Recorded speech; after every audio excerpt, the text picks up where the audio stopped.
بسم اللہ الرحمن الرحیم۔ ناظرین السلام علیکم۔ آواز ایچ ڈی کے پلیٹ فارم سے ہم آپ کی خدمت میں حاضر ہیں۔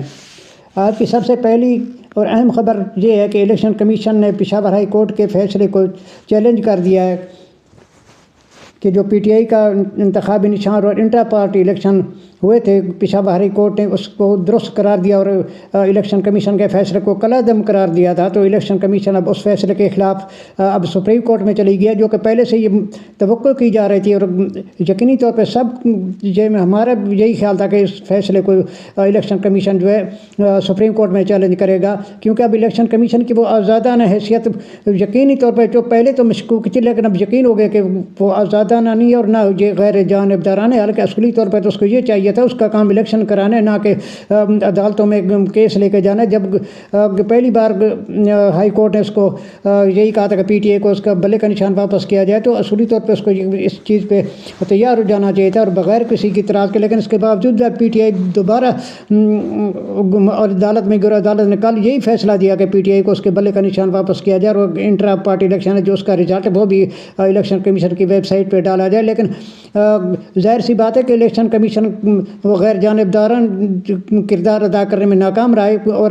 مکمل طور پہ اب پارٹی کی حیثیت اختیار کر چکا ہے۔ اسی طرح اب دیکھا جائے تو نگران حکومت جو ہے وہ بھی نام کی نگران ہے، اس کے کام اگر دیکھیں اور جو کچھ وہ کر رہی ہے تو کسی طرح سے بھی نہیں لگتا کہ یہ نگران اور غیر جانبدارانہ حکومت ہے، کیونکہ آج مرتضیٰ سولنگی بھی الیکشن کمیشن گئے اور ان کے وہاں جانے کا مقصد یہی تھا کہ ہم آپ کی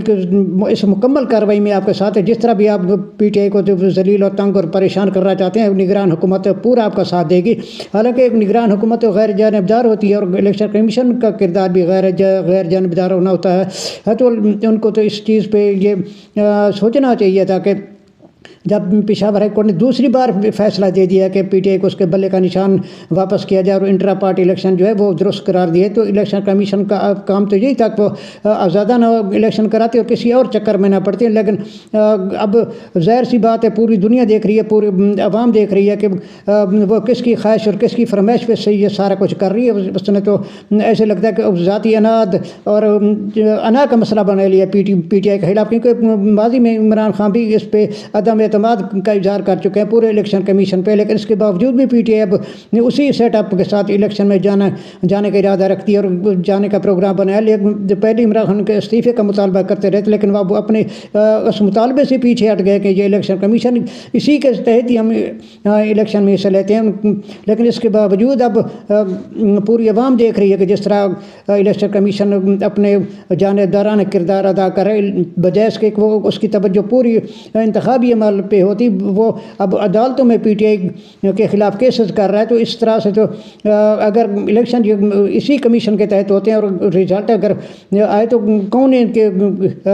یقین کرے گا کہ یہ غیر جانبدارانہ اور منصفانہ انتخابات ہو؟ یہ بہت بڑا سوالیہ نشان ہے الیکشن کمیشن کی کارکردگی پہ اور اس کے غیر جانبدارانہ کردار پہ۔ تو اس طرح نہیں کرنا چاہیے تھا الیکشن کمیشن کو، بجائے کہ جس طرح جو ہو گیا تو ٹھیک ہے، بس وہ کہتے ہیں کہ ہم اس فیصلے کو تسلیم کرتے ہیں، عدالت نے کر دیا اور ٹھیک ہے، اب ہم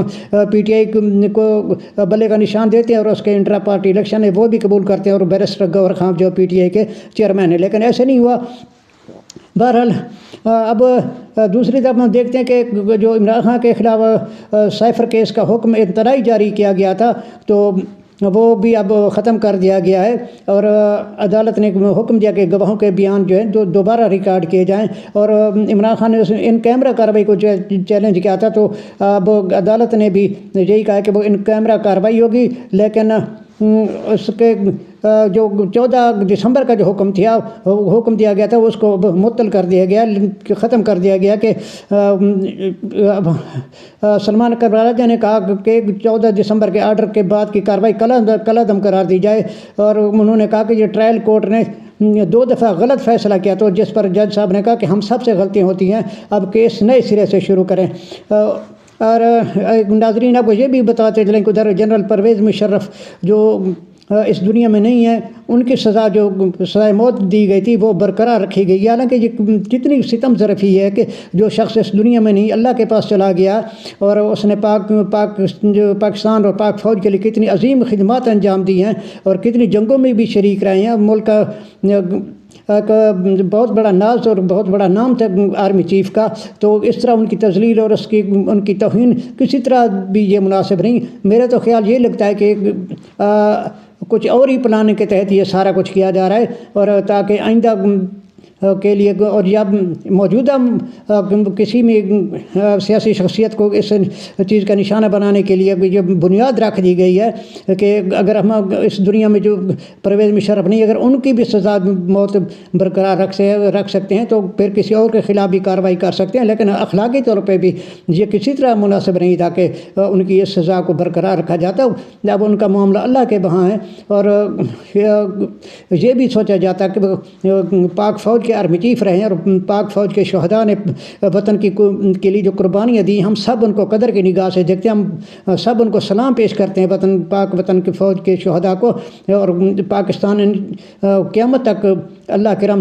کرم سے قائم رہے گا انشاءاللہ۔ تو یہ نہیں ہونا چاہیے تھا، اور پرویز مشرف کی سزا جو ہے وہ ختم کر دینی چاہیے تھی، حالانکہ ان کو پہلے سزا دینی بھی نہیں چاہیے تھی اصولی طور پر اگر دیکھا جائے، لیکن اس میں ایک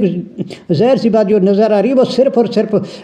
یہی ہے کہ انہوں نے نواز شریف کی حکومت کو ختم کی تھی، ورنہ ان کا اور کوئی جرم نہیں ہے۔ حالانکہ یہ دیکھا تو میاں صاحب نے بھی تو ان کا طیارہ جو ہے وہ اترنے نہیں دیا تھا، تو اصولی طور پہ تو کوئی سزا ہی نہیں بنتی تھی، لیکن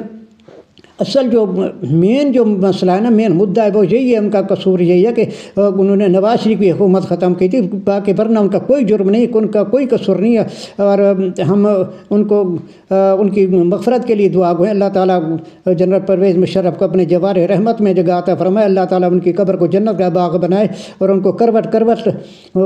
اللہ تعالیٰ ان کے رحمت نازل فرمائے۔ سب نے چلے جانا ہے، لیکن یہ سوچ لے کہ رہنا کسی نے نہیں ہے، آج نہیں کل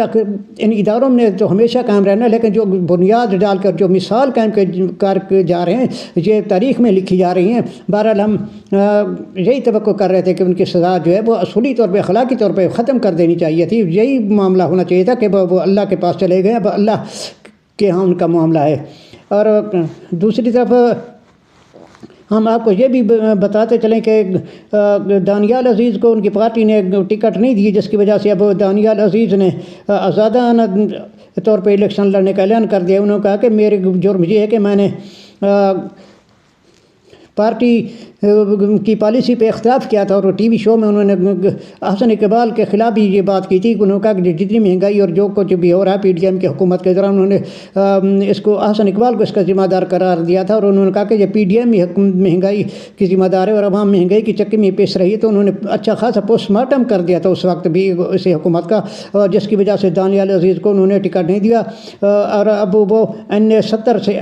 آزادانہ طور پہ الیکشن لڑ رہے ہیں، اور ان کی اہلیہ کو بھی صوبائی اسمبلی کا ٹکٹ نہیں دیا، تو انہوں نے کہا کہ میں اب آزاد حیثیت میں الیکشن لڑوں گا۔ ناظرین، سپریم جوڈیشنل کونسل میں جسٹس مظہر نقوی کے خلاف جو کارروائی جاری تھی، تو انہوں نے کل استعفیٰ دے دیا تھا، جس کے بعد قانونی اور آئینی ماہرین کے مطابق جب کوئی جج استعفیٰ دیتا ہے تو پھر اس کے خلاف جو عدالت میں کارروائی ہوتی ہے وہ خود بخود ہی ختم ہو جاتی ہے، لیکن یہاں معاملہ کچھ اور ہی نظر آ رہا ہے۔ اس کے عزائم اور مقاصد جو ہیں اس ریفرنس کے وہ اب ظاہر ہونا شروع ہو گئے ہیں، حالانکہ جس طرح دیکھا جائے تو اگر جسٹس قاضی فیاض عیسیٰ صاحب کے خلاف بھی ریفرنس آیا تھا، وہ جس طرح وہ آیا تھا اور جو اس کا لب لباب تھا، جو سب کو وہ سب کو معلوم ہے، پوری دنیا جانتی ہے کہ کیا تھا اور کیا اس کے حقائق تھے۔ لیکن اب جس طرح جسٹس مظہر نقوی نے استعفیٰ دے دیا تو ظاہر سی بات ہے کہ اب ان کے خلاف جو جوڈیشنل کونسل میں کارروائی تھی وہ ختم ہو جانی چاہیے تھی، لیکن قاضی فیاض عیسیٰ صاحب نے کہا کہ جو شخص ادارے کی ساکھ کو تباہ کر کے جائے تو یہ نہیں ہو سکتا کہ اس کو ایسے ہی چھوڑ دیا جائے۔ اس کا کیا مقصد ہے؟ ہم نے کچھ ذاتی خواہش پہ تو نہیں چلنا، ہمیں جو آئین قانون کہتا ہے ہم اس کے مطابق چلنا ہے۔ اگر قانون کہتا ہے، آئین کہتا ہے اگر وہ استعفیٰ دے جاتے، وہ ریٹائر ہو جاتے تو پھر آٹومیٹک ظاہر سی بات ہے اس کے خلاف جو کارروائی وہ ختم ہو جاتی ہے، لیکن یا کچھ اور ہی معاملہ نظر آ رہا ہے، تو اس طرح نہیں ہونا چاہیے تھا۔ اسی طرح اعجاز الاحسن صاحب نے بھی اس کونسل سے خود کو الگ کر لیا، اور وہ آج اس کونسل کے اجلاس میں نہیں ہے، جس کے بعد جیسے منصور علی شاہ جو ہیں وہ اس کارروائی کا حصہ بن گئے، لیکن اصولی طور پہ یہ ایسا نہیں ہونا چاہیے تھا۔ بہرحال یہاں کون سا اصول اور کون سا قاعدہ سب کچھ عوام دیکھ رہی ہے، بس دعا کریں اللہ کرے جو ہو ملک کے لیے اچھا ہو۔ تو اب اسی طرح ہم آپ کو یہ بھی بتا چلیں کہ ادھر لودھرا میں جو ہے نواز شریف نون لیگ نے کہا کہ جہانگیر ترین کو وہ لودھرا سے الیکشن نہ لڑے، لیکن جہانگیر ترین بضد ہیں کہ وہ لودھرا سے بھی الیکشن میں حصہ لیں گے، اور انہوں نے وہاں کے مقامی جو رہنما ہیں اور مقامی سیاسی جو بحیثیت اور شخصیات ان سے رابطہ کیا، اور انہوں نے کو یقین دہانی کرائی ہے کہ اگر استحکام پارٹی کے پلیٹ فارم سے وہ لودھرا سے بھی حصہ لیتے ہیں الیکشن میں تو وہ ان کی سپورٹ کریں گے۔ دیکھیں اب کیا ان کا رزلٹ بتائے۔ بہرحال ابھی تو معاملات تو طے ہو گئے ہیں تقریباً ان کے ساتھ، استحکام پارٹی کے ساتھ اور MKM کے ساتھ بھی۔ دوبارہ کوشش تو دونوں کی طرف سے ہے کہ کسی طرح ان معاملے کو سلجھایا جائے، کیونکہ دونوں کا مفاد مشترک ہے، دونوں کے منزل ایک ہی ہے کہ کسی طرح انہوں نے حکومت حاصل کرنی ہے، چاہے اس کے لیے کوئی آئینی، غیر آئینی، اخلاقی، غیر اخلاقی جو بھی طریقہ وہ استعمال کر کے وہ حکومت حاصل کرنا چاہتے ہیں، چاہے وہ کسی بھی قیمت پہ ہو۔ اور اسی طرح مولانا فضل الرحمان اور میاں نواز شریف کی جماعت نے بھی اداروں پہ دباؤ اپنا جو مزید بڑھانے کے لیے بے بنیاد الزامات لگانا شروع کر دیے، ایسے کہ عمران خان کی سہولت کاری ہو رہی ہے۔ حالانکہ ان کو بھی معلوم ہے کہ ہمارا یہ الزام جو بے بنیاد، صرف اس کا مقصد یہ ہے کہ اداروں کو دباؤ کے اندر لانا چاہیے، جو کہ وہ پہلے ہی عمران خان کے خلاف اتنی سخت کارروائیاں اور PTI کے خلاف جتنی سخت کارروائیاں کر رہی ہیں۔ حالانکہ تو یہ دیکھا جائے تو بہرحال پاکستان کی تاریخ میں ایسی کوئی مثال نہیں ملتی، جمہوری تاریخ میں ایسی کوئی مثال نہیں ملتی۔ جب جنرل ضیاء الحق کا ماشاء اللہ بھی تھا، اس وقت بھی اس طرح پیپل پارٹی کے خلاف کریک ڈاؤن نہیں کیا گیا، اور جس طرح پرویز مشرف کا دور تھا نون لیگ کے خلاف بھی ایسی کوئی کارروائی نہیں کی گئی۔ پھر جب مشرف کا دور ہے تو پیپل پارٹی کو تقسیم کیا گیا، پارلیمنٹرین بنائی گئی، لیکن اس کے خلاف اتنا کریک ڈاؤن نہیں کیا گیا، نہ ان کا گرفتاری اور نہ اتنا تشدد اور نہ مقدمات وغیرہ۔ تو یہ اب پہلی مثال قائم ہو رہی ہے جو اتنا تحریک انصاف کے خلاف اتنی کارروائی کی جا رہی ہیں۔ تو اب ہم آپ کو یہ بھی بتاتے چلیں کہ ادھر شہزاد اکبر نے منی لانڈرنگ کیس میں شہباز شریف کو جو بریت دی گئی تھی اس کو بھی انہوں نے آج لاہور میں چیلنج کر دیا ہے کہ ان کے جو 22 اکاؤنٹ تھے اور ان 16 ارب روپے کی جو منی لانڈرنگ کی گئی تھی، تو شہزاد اکبر جو اب باہر بیٹھے ہوئے ہیں، تو مجھے نہیں لگتا کہ اس درخواست اور اس میں کوئی وزن ہے، یہ تو صرف ایسے بس وہ کہتے ہیں نا بھاگتے چور کی لنگوٹی صحیح، تو ایسے ہی وہ شہباز شریف کو خلاف کیس کریں، ہونا کچھ بھی نہیں ہے، بس یوں ہی خام خواہ چلو کچھ دن میڈیا کے اندر ان کی یہ سرخی کو زینت بنا رہے گا۔ اگر ان کو زیادہ ہی شوق تھا تو وہ پاکستان آتے اور پاکستان میں رہ کے ادھر ہی یہ کیس کرتے، حالانکہ وہ خود بھی اس اشتہاری ہو چکے ہیں۔ تو شہزاد مجھے نہیں لگتا کہ شہزاد اکبر کے چیلنج کرنے میں کوئی وزن ہوگا، کیونکہ ان کو ذاتی طور پر پھر پیش ہونا ہوگا، ادھر ثبوت بھی پیش کرنے ہوں گے۔ حالانکہ یہی شہزاد اکبر تھے جو نواز شریف کے خلاف بھی ایسے باتیں کیا کرتا تھا کہ نواز شریف نے شہباز شریف نے ایسے یہ کر دے وہ کر دیا، اور جب موقع ہے تو بعد میں پتہ لگا کہ ان کی صاحب یہ 2 نمبر ہی تھی۔ لیکن لگتا نہیں کہ شہزاد اکبر کی اس چیلنج کرنے کے پیچھے بھی کوئی وزن ہوگا، ایسے ہی بس مجھے تو نہیں کچھ لگتا۔ بہرحال چلو دیکھیں کیا بنتا ہے اس کا، بہرحال اللہ خیر کرے۔ ٹھیک ہے ناظرین، اب تک کے لیے اتنا ہی، انشاءاللہ پھر آپ کی خدمت میں دوبارہ حاضر ہوں گے۔ اس وقت تک کے لیے اللہ حافظ۔ ہمارے اس چینل کو سبسکرائب کریں، لائک کریں، بہت مہربانی، شکریہ۔